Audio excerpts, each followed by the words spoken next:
The feeling of nationalism grew and spread with the passage of time, and after the First World War in 1919, this struggle against the British rule became a mass movement or people's movement, because now peasants, tribals, students, and women were also involved in large numbers in the struggle against British rule.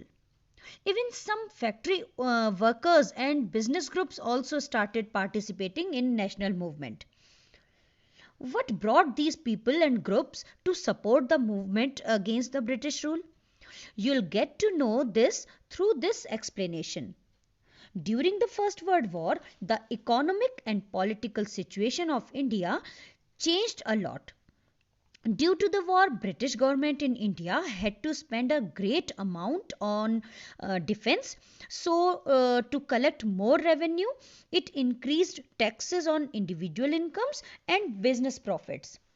In addition to this, there was a sharp rise in prices of commodities. Thus, the common mass faced a lot of problems, while the groups made a lot of profit. Let's see how. You already know, children, that during the war, the industrial goods such as jute bags, cloth, rails, etc., were at great demand, and their imports had declined. This provided a great opportunity to Indian industries to expand. The business groups started to demand for greater protection and opportunities for development.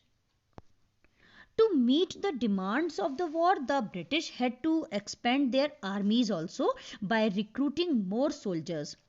And for this, the British government forced the villages for more supply of soldiers. Soldiers had to go abroad.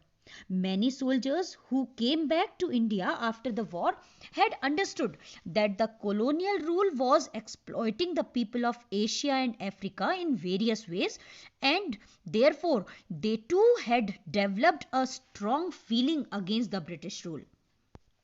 One more thing that inspired the Indian mass to struggle against British rule was the revolution in Russia in 1917.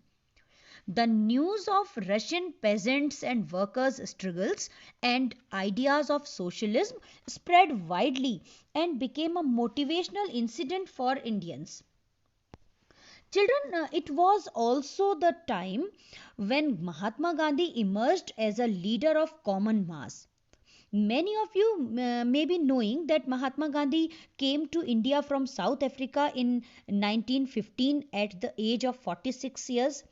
In South Africa, racial discrimination was practiced, and Gandhiji led Indians there in non-violent marches against the racist restrictions. By his non-violent marches, he had gained a lot of respect at international level.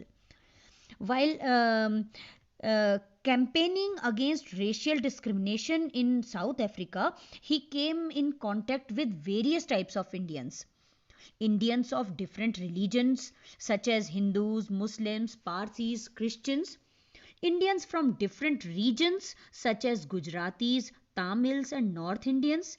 Indians practicing different occupations such as upper class merchants, lawyers and workers, etc. After arriving in India, for almost 1 year, he travelled throughout the country to understand the people, their problems and needs, and the overall situation. Initially, he was involved in some local movements such as Champaran, Kheda, and Ahmedabad. Through these movements, he came into contact with Dr. Rajendra Prasad and Sardar Vallabhbhai Patel. In Ahmedabad, he led a successful strike of mill workers in 1918.